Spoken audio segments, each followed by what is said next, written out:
주실 하나님의 말씀은 역대상 12장 32절 말씀입니다. 역대상 12장 32절 구약 631페이지에 있습니다.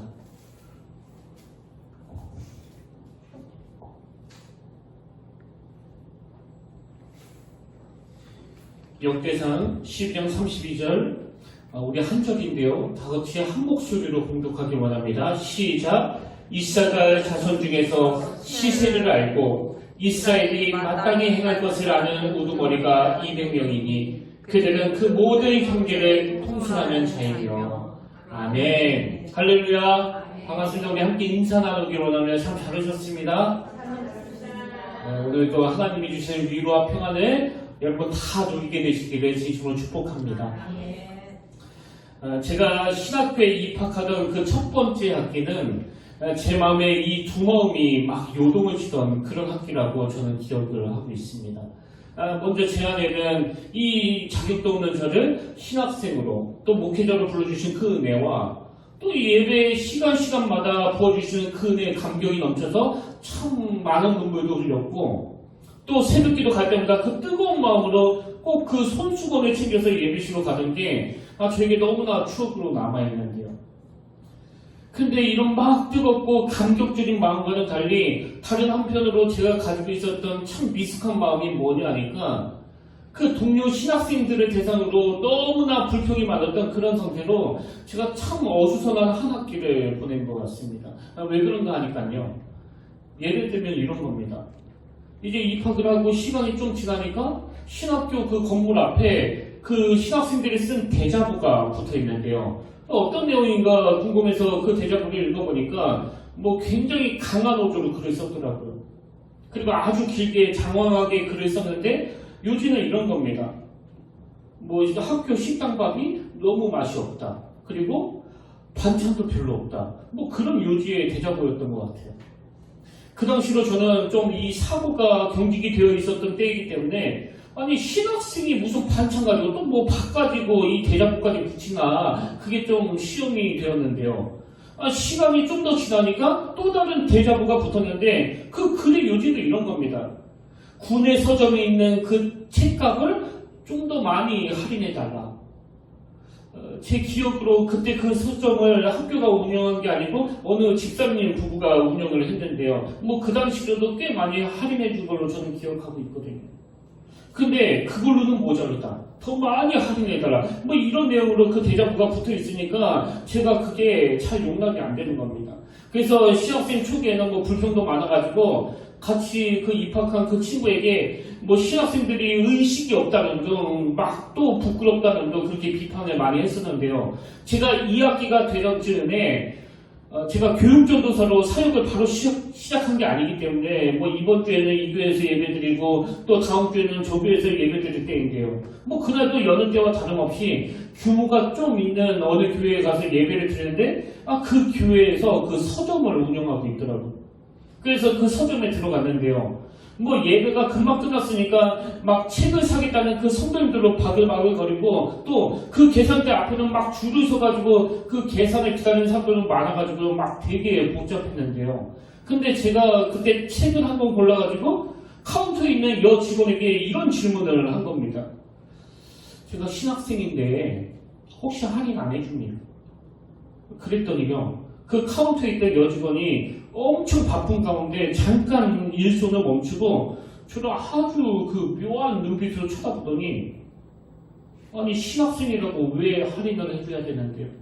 그 순간이 여러분 이런 느낌 아세요? 그 모든 주변의 사물들이 다 이슈로 정지가 되어 있고 모두가 저를 주시하고 있는 그 느낌이에요. 제가 얼마나 부끄럽고 창피했는지 쥐구멍이라도 있었으면 들어가고 싶다는 그 표현이 바로 이런 거구나. 여러분 이게 벌써 13년 전에 경험했던 일인데요. 지금까지도 그때가 한 번씩 떠올려지거든요. 그 오래전에 있었던 작은 해프닝이 왜 이렇게 오래 제 마음의 기억으로 남을까요? 왜 그러냐 하니까요. 이 사건을 통해 저의 부끄러운 밑바닥이 내 민낯이 다 드러났기 때문이에요.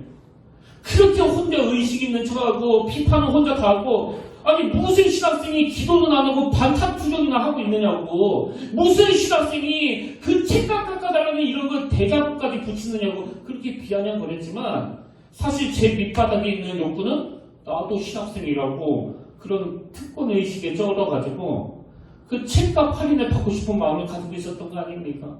그래서 저는요, 예수님이 십자가를 지시던 그 당시에 베드로가 주님을 3번이나 부인하고 그 다구름 소리가 들리자마자 막 못 견뎌가지고 막 뛰쳐나가서 통곡을 했던 그 장면을 묵상할 때마다 이 베드로가 너무 이해가 되는 겁니다. 베드로가 그렇게 통곡을 할 수밖에 없었던 건 뭐 여러 가지 복합적인 감정이 있었겠지만, 뭐 예수님께 죄송한 마음도 있었고, 또 같이 동역했던 그 제자들에게도 미안한 마음이 있었겠지만, 무엇보다도 저는 그 베드로가 자기의 밑바닥이 다 드러난 것을 못 견뎠을 거라고 생각해요.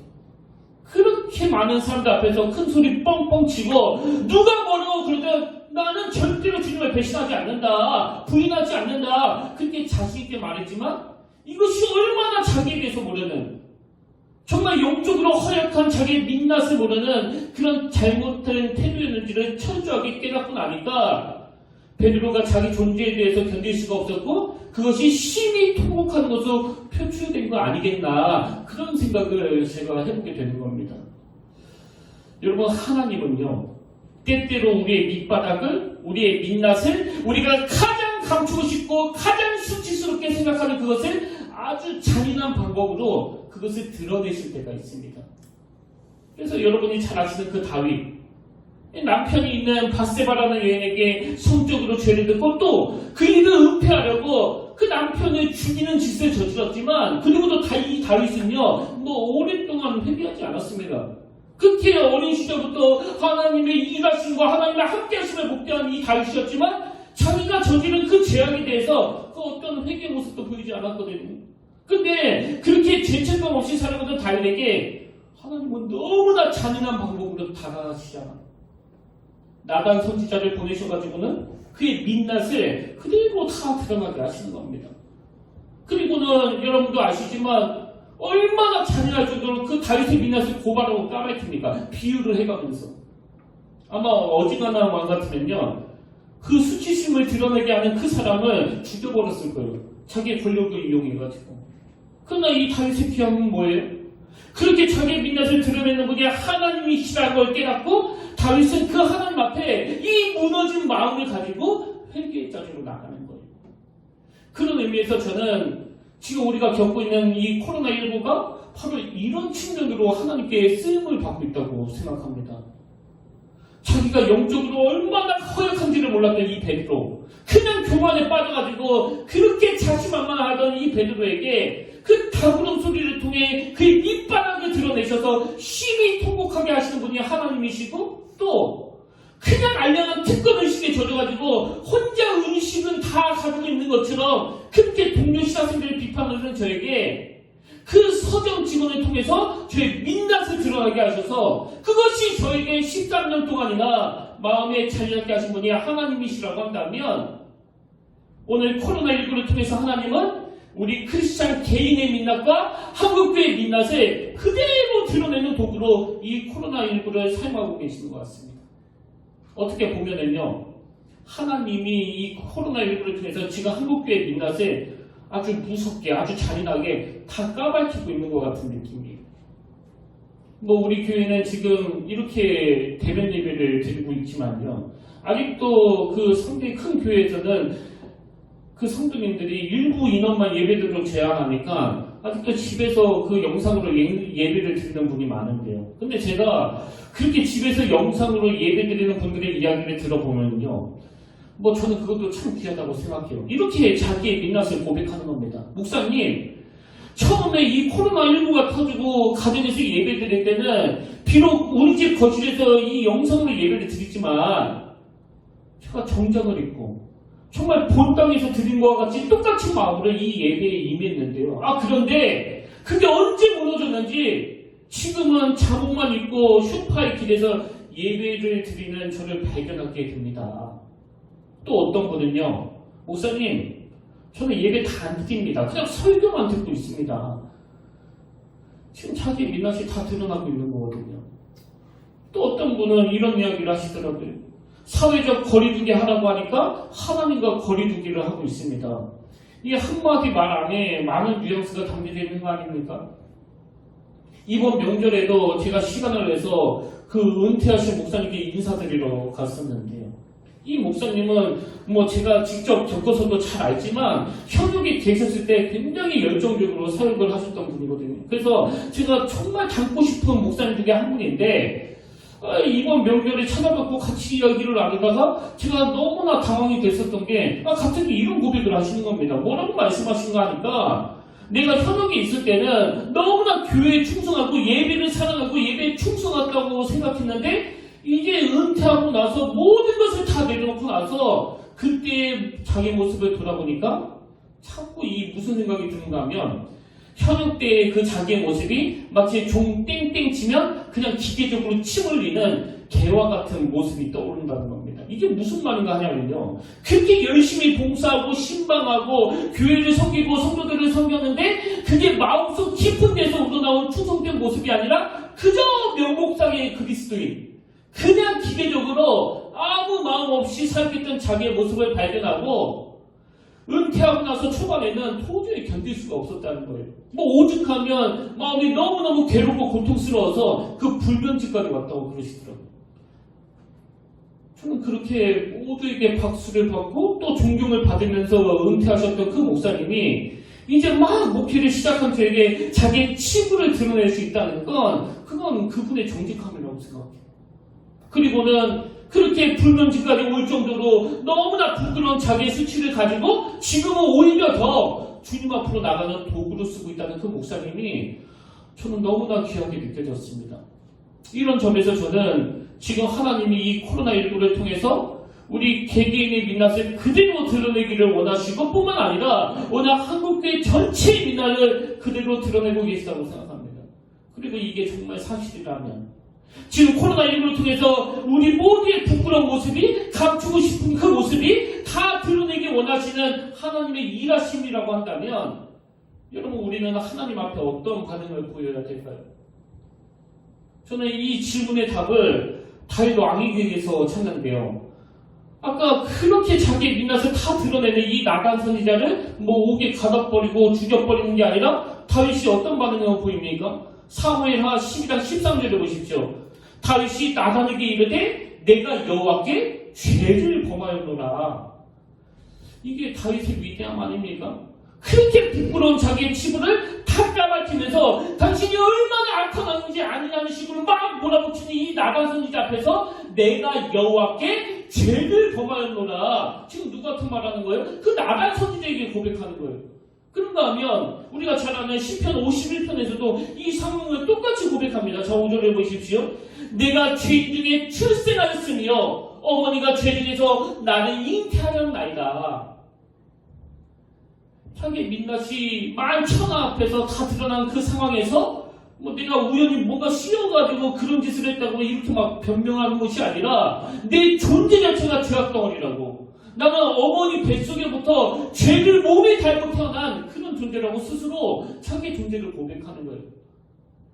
오늘 여러분 그 은퇴하신 목사님이 자기의 너무나 부끄러운 예전에 정말 아무런 마음 없이 그냥 기계적으로 살게 됐던 자기의 모습을 발견하면서 이 불면증에 올 정도로 괴로웠던 그 모습이 코로나19를 통해서 저와 여러분이 가져야 되는 그 마음의 태도라고 저는 생각합니다. 그래서 저는 시편 51편 10절에서의 눈물 나는 다윗의 이 고백이요. 하나님이여 내 속에 정한 마음을 창조하시고 내 안에 정직한 영을 새롭게 하소서. 여러분 이 말씀이 저에게 너무나 처절하게 느껴지는 게요. 여러분 지금 이 다윗이 내 속에 정한 마음을 창조해 주시옵소서라고 이렇게 기도하는 그 내면에는 어떤 의미가 포함되어 있습니까? 내 안에는 선한 게 없다는 거 아닙니까? 내 안에는 순결한 마음이 없다는 거 아닙니까? 내 안에는 정한 마음이 없사오니 내 모든 밑바닥이 다 드러난 것을 내가 발견했사오니 이제는 오직 주님만을 의지할 수 있도록 주님 내 안에 정한 마음을 창조해 주시길 원합니다. 이런 점에서 저는요 우리가 코로나19를 맞이해서 민낯이 다 드러난 한국교회의 현실을 보면서 이 두 가지를 해야 된다고 생각해요. 그 중에 하나는 고뇌예요. 괴로워해야 돼요. 그 목사님처럼 불면증에 빠져야 됩니다. 내가 지금 영적으로 어떤 상태인가? 그동안 내가 그 명목상의 그리스도인, 그냥 기계적으로 신앙생활을 해왔다면 내가 왜 그런 자리에 빠지게 되었는가? 우리는 고뇌해야 돼요. 그런가 하면 고뇌만 해서는 안 되고요. 두 번째, 그 고뇌를 가지고 하나님 앞으로 나가야 한다는 겁니다. 여러분, 정말 하나님이 이 코로나19를 통해서 우리의 민낯에 드러낸 일을 하고 계시다는 것을 믿으신다면 지금이야말로 우리가 하나님을 찾을 때예요. 갈망할 때예요. 하나님을 부르짖을 때입니다. 제가 어제도 교회 밴드에다가 그 영상 하나를 올려드리지 않았습니까? 그 영상은 기록문화연구소 소장님이 이게 마틴 로이드 존슨 목사님이 쓰신 그 책에 있는 내용들을 다 발췌해가지고 만든 영상인데요. 그 제목이 마틴 로이드 존슨 목사가 한국교회에 주는 메시지, 이렇게 되어 있습니다. 저도 그 영상을 보면서 너무 마음이 와닿아가지고 여러분에게도 공유해 드렸지만 일일이 다 그 타이핑을 다 쳤어요. 그 중에 일부만 제가 읽어드릴게요. 이런 내용입니다. 오늘날 교회가 최우선으로 삼아야 하는 것은 현재 우리의 무력함을 인정하는 것이다. 여기서부터 저는 마음이 무너졌습니다. 오늘날 교회가 최우선으로 삼아야 하는 것은 현재 우리의 무력함을 인정하는 것입니다. 그것을 인정하는 가운데 하나님이 찾아오시기를 간절히 구하고 부르짖는 것입니다. 여러분은 하나님에게서 멀어지는 것을 애통해하며 마지막으로 울어본 적이 언제입니까? 지금 우리 중에는 우는 법을 잊어버린 사람도 있습니다. 하나님의 영광을 느끼고 너무 기뻐서 그 순전한 기쁨 때문에 마지막으로 울어본 적이 언제입니까? 부흥이 오기 전에 필연적으로 나타나는 현상은 하나님을 목말라 하는 것입니다. 여러분은 하나님은 얼마나 알고 있습니까? 하나님의 충만하심과 지식이 넘치는 그리스도의 사랑을 얼마나 알고 있습니까? 또 얼마나 경험하고 있습니까? 그 충만하심과 사랑이 우리에게 생생하게 실제로 다가오고 있습니까? 하나님을 목말라 하는 마음, 그 영광이 나타나기를 갈망하는 마음이야말로 부흥에 선행하는 본질적인 요소입니다. 오늘 코로나19로 그 민낯이 다 드러나버린 이 한국교회의 현실을 이 로이드 존슨 목사님이 보신다면 이런 말씀으로 우리에게 선포하지 않을까. 그게 저는 너무나 동의가 되는 겁니다. 어떤 권사님이 그런 말씀을 하시더라고요. 목사님, 제가 예전에 젊었을 때는 그렇게 교회를 사랑해서 섬기고 봉사도 했는데 지금은 그때 그 마음에 있었던 그 열정과 생명이 다 빠져나간 것 같습니다. 그 첫사랑을 다 까먹은 것 같습니다. 여러분, 지금 마음의 열정과 생명이 다 빠져나간 것 같다는 그 처절한 고백을 하시는 그 권사님의 고백의 요지가 뭐예요? 나는 그런 열정이 다 식어버렸으니까 앞으로도 안 할 거라고. 나는 이 상태로 계속 할 거라고, 그런 고백입니까? 아니에요. 이렇게 마음의 모든 열정과 생명이 다 빠져나간 것처럼 무기력한 자리에 빠져있기 때문에 그 상황을, 그 상태를 고뇌하면서 하나님께 가져가겠다는 처절한 자기 고백 아닙니까? 그래서 저는 그 권사님의 고백이 너무너무 귀하게 느껴지는 겁니다. 우리 자기 스스로에게 정직해야 돼요. 거품 다 걷어내야 됩니다. 목사라는 타이틀이 결단코 저절로 성령 충만하게 만들지 못한다는 사실을 하나님 앞에 철저히 인정하면서 우리 모든 직분자들도 마찬가지예요. 아버지, 내가 지금 이런 상태에 놓여 있다고. 그리고 나는 이 고갈된 인생이라고 선포하는 것이 중요한 것이 아니라 그렇기 때문에 지금 영적으로 고갈된 이 상태를 가지고 하나님 앞으로 나가는 거다. 하나님 앞으로. 그 야곱에게 있어서 가장 수치스러운 그 민낯이 드러났던 순간이 바로 베델에서의 밤 아닙니까? 그동안 그렇게 자기 장기를 의지하고 내가 원하는 걸 얻어내기 위해서는 형이고 아버지고 누구든지 다 속여먹을 수 있다. 그리고 나는 이런 것들로 성공할 수 있다. 이런 착각에 빠져있던 야곱이 그만 덫이 나가지고 집에서 야밤조수 아저씨 도망쳐 나와서 그 광야 한복판에서 돌을 베개 삼아 누워있었던 이 처절한 밤에 그 야곱이 했었던 이 고백을 저는 너무나 사랑합니다. 창세기 28장 26절, 야곱이 잠이 깨어 이르되 여호와께서 과연 여기 계시거늘, 여호와께서 과연 여기 계시거늘 내가 알지 못하였도다. 여러분이 다 아시지만요, 이 야곱은요 모태신앙이에요. 뭐 모태신앙 정도가 아니라 할아버지가 아브라함이에요. 그리고 아버지가 그 온유의 대명사 이삭 아닙니까?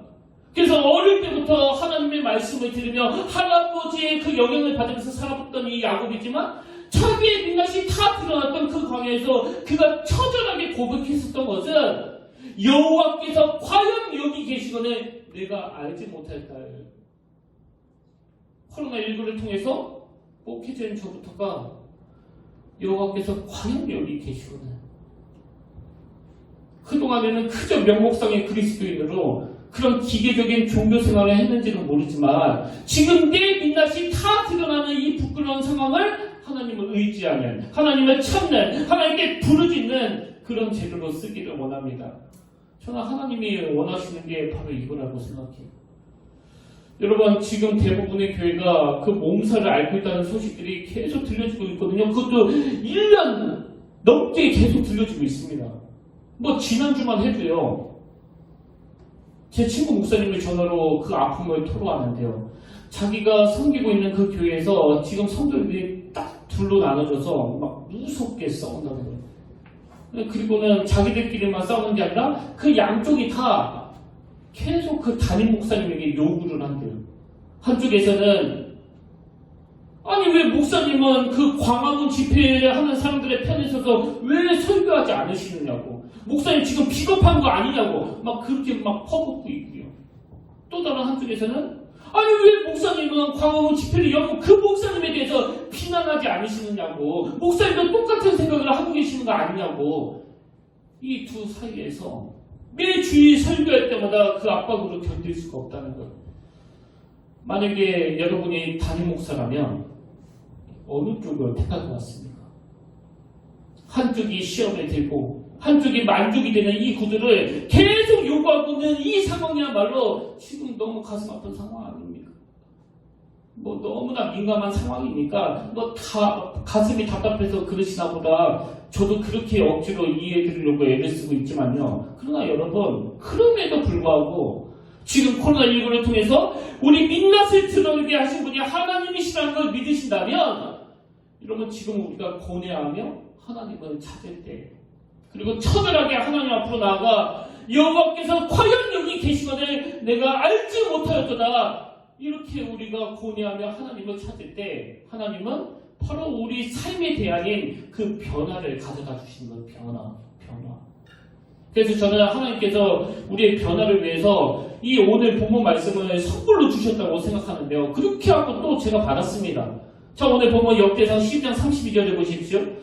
이사가 자손 중에서 시세를 알고 이스라엘이 마땅히 행할 것을 아는 우두머리가 200명이니 그들은 그 모든 형제를 통솔하는 자이며.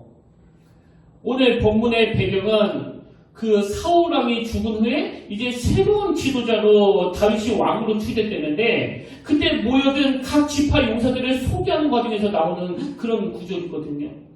그리고 사실 이 말씀은요, 막 통독하면서 얼핏 읽으면은 그냥 쓱 지나가는 구절이에요.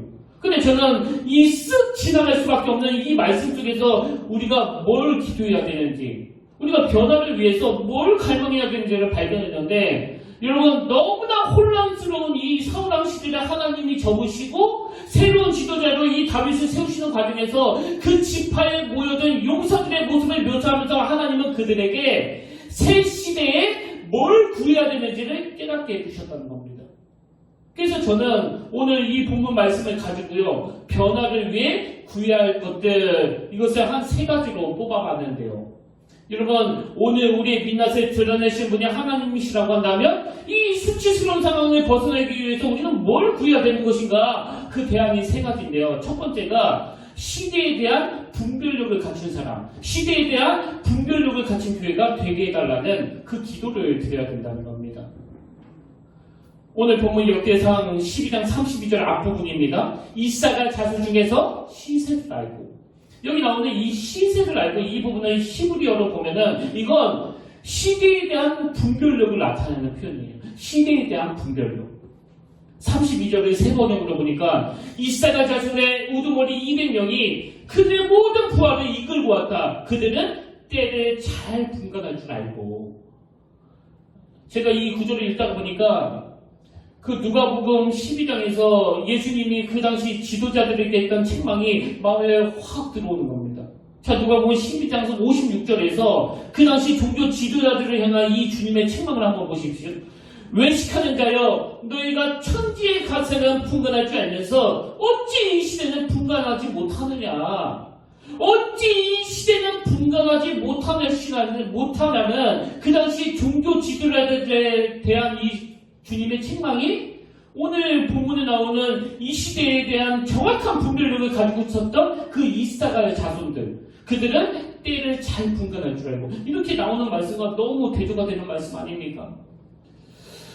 저는 저 자신에게 양심껏 질문을 던집니다. 나는 오늘 본문에 나오는 이사가의 자손들처럼 시대를 분간할 줄 아는 그런 민감한 지도자일까? 아니면 그렇게 그냥 권위주의에 쩔어가지고 그 시대를 분간하지 못하는 오직 메시아 예수 그리스도를 구분하고 분간하지 못했던 그 미련한 종교 지도자들의 모습이 지금 내 모습은 아닌가? 그래서 우리는 뭘 구해야 됩니까? 하나님, 시대에 대하여 분별력을 갖춘 목회자가 되길 원합니다. 시대에 대하여 분별력을 갖춘 그런 성도가 되기를 원합니다. 그리고 시대에 대한 분별력을 갖춘 그런 교회가 되기를 원합니다. 여러분 다 아시지만 그 다니엘 하면 그 바벨론의 포로로 끌려간 청년 아닙니까? 바벨론의 포로로 끌려간 그 청년 다니엘이 나중에 총리가 되고 그 이후에 나라가 3번이나 바뀌었는데도 그 권력이 바꾸어지는 그 상황 속에서도 여전히 신뢰를 받아 여전히 필요한 인물로 그 총리라는 역할을 감당했는데요. 그럼 그 비결이 도대체 뭐냐? 다니엘은 어떻게 그런 시대의 변화 속에서도 쓰임받을 수 있었나? 그 비결이 다니엘 1장 17절에 나와 있습니다. 하나님이 이 내 소년에게 학문해 주시고 모든 서적을 깨닫게 하시고 그 다음에 지혜를 주셨으니 다니엘은 또 모든 환상과 꿈을 깨달아 알더라. 여러분 우리가 뭘 구해야 될까요? 그 뜻을 정하여 하나님을 너무너무나 사랑했던 이 다니엘에게 하나님이 주신 것은 지혜예요. 시대를 분별할 줄 아는 지혜입니다. 오늘 여러분 우리가 여러분 자녀들을 위해서 기도할 때 우리 아이가 좋은 대학 가게 해주세요. 성공하게 해주세요. 이것보다 더 중요한 기도가 있다면 하나님 우리 아이가 이 시대를 정확하게 바라볼 수 있는 눈을 갖기를 원합니다. 안목을 주시길 원합니다. 통찰력을 주시길 원합니다. 그리고 이건 지금 한국교회가 구해야 되는 기반입니다. 코로나19로 이 사회가 우왕좌왕 어디로 갈지 모를 때 지금 한국교회가 정확히 가야 되는 그 길을 제시하는 이런 일을 잘 못하고 있기 때문에 그 맛을 잃어버린 소금이라는 거 아닙니까? 저는 저와 여러분의 삶이 그리고 여러분의 자녀들이 이 시대를 분별할 줄 아는 통찰력이 있는 안목을 갖춘 그런 자녀들이 되기를 바랍니다. 그리고 그런 교회가 되기를 저는 바랍니다. 그래서 우리가 이걸 놓고 기도해야 된다는 거예요. 그러나 하면 두 번째로 우리가 변화를 위해 구해야 되는 기도가 뭐냐? 마땅히 행할 일을 아는 사람이 마땅히 행할 일을 아는 교회가 되게 해달라는 그 기도를 드려야 된다는 겁니다. 본문 32절에 다시 보십시오.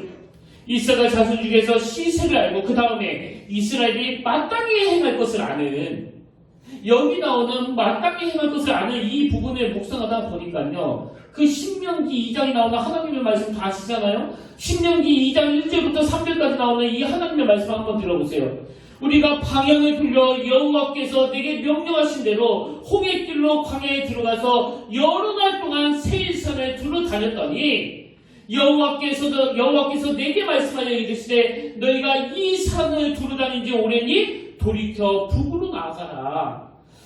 지금 하나님이 너희들이 그저 이 세일산을 맴돌지 말고 이 북으로 나아가라는 말씀을 주신데요. 이 말씀의 배경이 뭐냐면은 그 이스라엘 백성들이 가데스 바네에서 불순종으로 말미암아 지금 38년 동안 계속 광야를 배회하고 하고 있는 중이거든요. 근데 그때 하나님이 주신 명령이 뭡니까? 이 산을 두루 다닌 지 오래니 이제 더 이상 이 산 주변만 맴돌지 말고 그 목적지를 향해 전진하라는 거예요. 나아가라는 겁니다.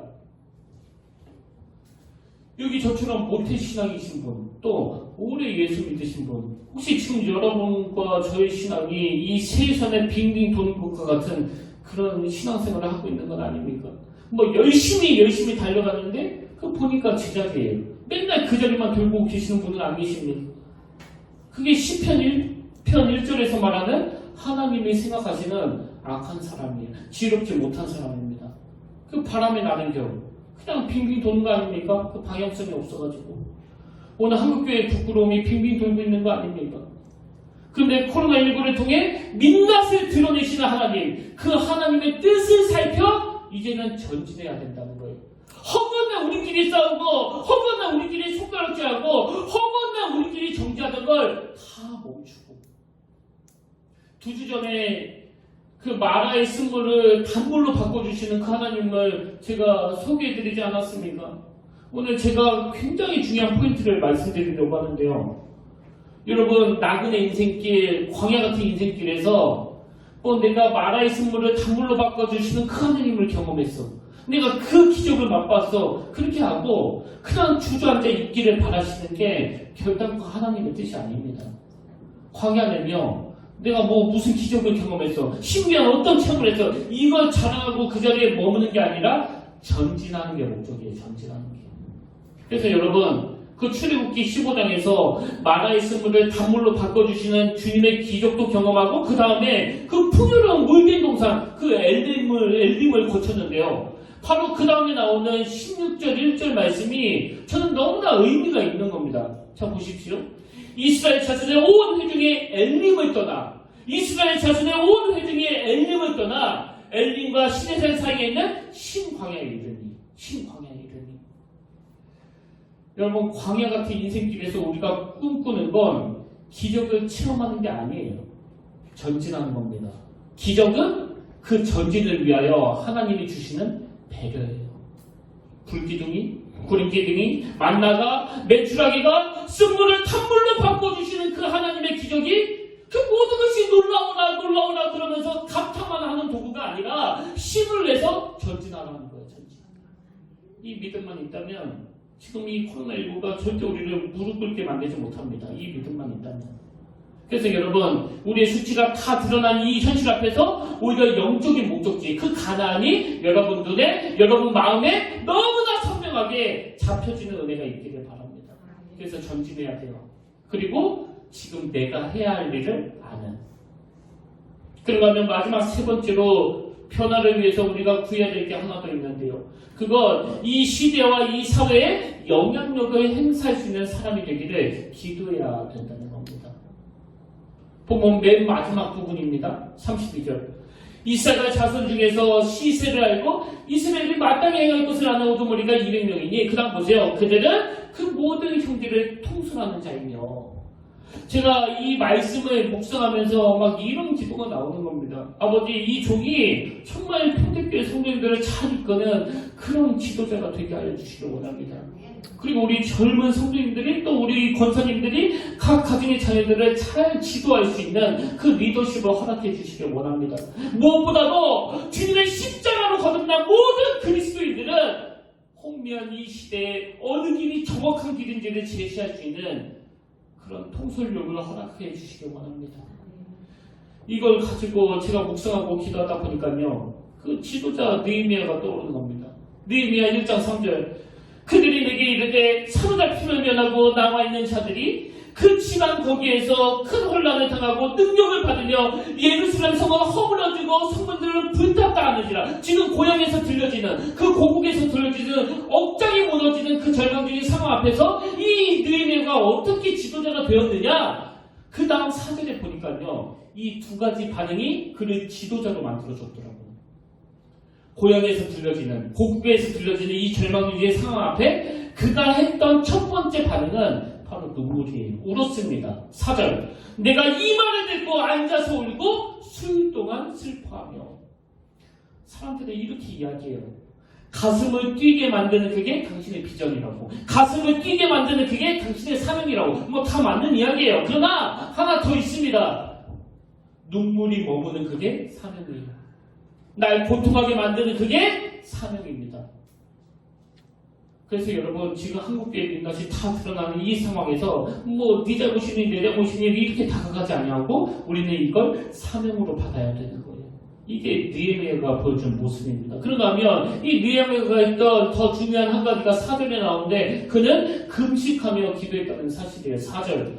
내가 이 말을 듣고 앉아서 울고 수일 동안 슬퍼하며 하늘의 하나님 앞에 금식하며 기도하여. 오늘 결론은 저는 이렇게 맺기를 원합니다. 여러분, 오늘의 이 가슴 아픈 현실을 여러분 평생의 사명으로 승화시키기를 원합니다. 그리고 하나님, 나는 할 수 없사오니 이 도구를 가지고 하나님 앞으로 나아가는 믿음의 형제님 또 자매님 되기를 주님 이름으로 축원합니다. 그래서 오늘 우리가 함께 부를 이 찬양은요, 뭐 다른 거 다 필요 없습니다. 딱 첫 줄이면 돼요. 하나님이시여, 하나님이시여, 주는 나의 하나님이시오다. 내 민낯이 다 드러나. 아까 어느 권사님의 그 고백처럼 이제는 내 모든 열정과 생명이 다 소진되었다고 하는 그 처절한 현장에서도 하나님이시여, 하나님이시여, 주는 나의 하나님이시오다. 오늘 우리의 그 처절한 현실, 이것을 앞에 놓고 여러분 같이 이 찬양을 함께 부를 텐데 성령님이 우리를 싸매어 치유해 주실 줄로 믿습니다. 우리 함께 찬양하기 원합니다. 하나님이시여, 하나님이시여, 하나님이시여,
하나님이시여, 주는 나의 하나님이시여,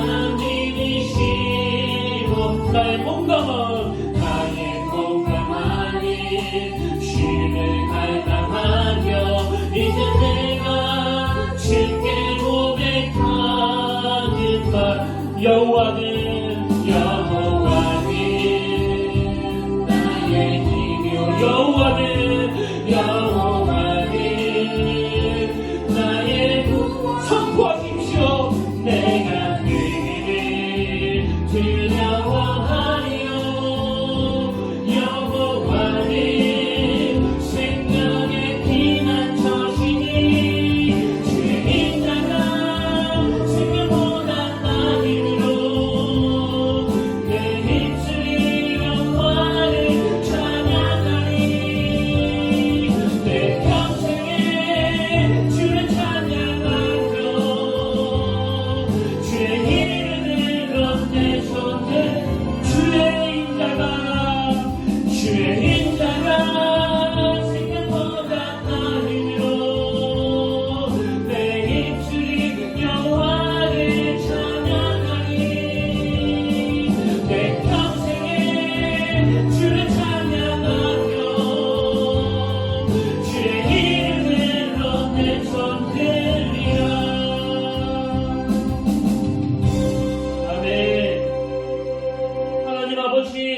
우리 안에는 선한 것이 없습니다. 태중에서부터 그 어머니 뱃속에서부터 우리는 뇌물로 어떻게 할 수 없는 그 본능과 죄를 가지고 태어났고 또 그렇게 살고 있음을 깜빡 잊고 살았습니다. 오늘 우리의 민낯을 그대로 드러내시는 그 하나님 앞에 그동안 그 모든 열매들은 내가 아니라 오직 그분에게서 나왔다는 사실을 깨닫게 하여 주시길 원합니다. 우리 가정이 이렇게 유지될 수 있었던 것도, 우리 교회가 이렇게 건강하게 계속할 수 있었던 것도 내가 아니라 하나님에게서 나왔음을 깨닫게 해주시기 원합니다. 그런가 하면 하나님 아버지, 우리는 시야가 너무나 좁습니다. 그 통찰력이 없습니다. 아버지, 우리는 안목이 없어 너무나 사소한 것에 목숨을 걸고 살아가는 자들입니다. 그래서 기도하기 원합니다. 다윗처럼 하나님을 찾기를 원합니다. 다니엘과 같은 신령한 하나님의 지혜로 이 시대를 바라보는 그 안목과 통찰력을 허락하여 주시고, 지도자 느헤미야에게 있었던 나라를 향해 울 수 있는 마음과 그 백성들을 위해 기도할 수 있었던 마음을 우리에게도 허락하여 주시옵소서. 그 은혜 자리로 인도해 주시죠. 믿사오며 감사드렸고 거룩하신 예수님 이름으로 기도드립니다. 아멘. 우리 다 자리에서 일어나셔서 임재라는 찬양을 부르실 텐데요. 여러분, 이 찬양을 부르실 동안에 이 교회에 함께 하실, 저와 여러분 가정에 함께 하실 그 주님을 함께 사모하기를 원합니다. 우리 가사를 묵상하면서 또 갈망하면서 우리 함께 찬양하기를 원합니다.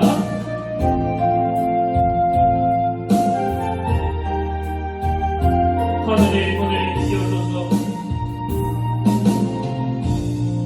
하늘의 문을 열어서 이곳에 출목하소서. 주를 향한 노래가 거두지 않으니 하늘을 열고 오소서. 이곳에 임재하소서.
하늘의 문을 여소서. 이곳에 출목하소서.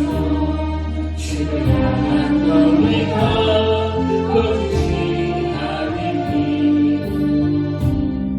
하늘을 열고 이곳에 임재하소서. 이곳에 임재하소서. 주님을 기다립니다. 기도를 잡기가 하늘에 닿으니 주여 임재하여 주소서. 이곳에 오셔서 이곳에 앉으소서. 이곳에서 드리는 예배를 받으소서. 주님의 이름이 주님의 이름만이 오직 주의 이름만. 이곳에 오셔서 이곳에 앉으소서. 이곳에서 드리는 예배를 받으소서.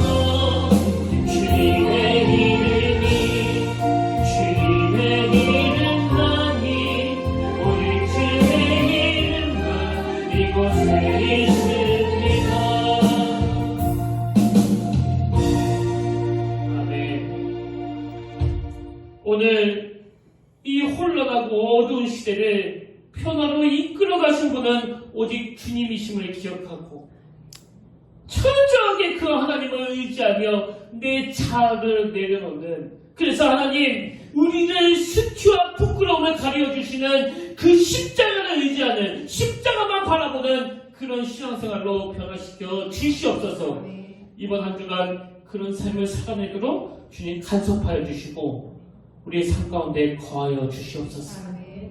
이제는 우리 주 예수 그리스도의 은혜와 하나님 아버지의 탐없는 사랑과 성령님의 감동, 감화, 위로, 교통, 충만하심의 역사가 지금 이 상황이 마음을 너무 아프게 하고 눈물 흐르게 만들지만 오늘 아버지께서는 이것이 주님을 바라보고 주님을 의지하는 도구가 된다기에 내가 다시 한번 힘을 얻어 한 걸음 한 걸음 주님 앞으로 나아가기로 다짐하며 기뻐 예배하는 모든 주의 자녀들의 머리 위에 지금부터 영원토록 함께 하시기를 간절히 축원하옵나이다.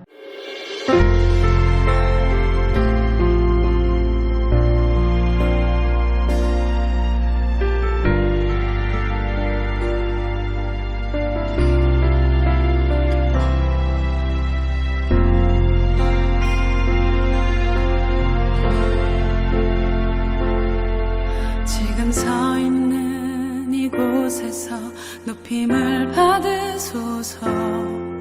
내가 밟는 땅 주님의 땅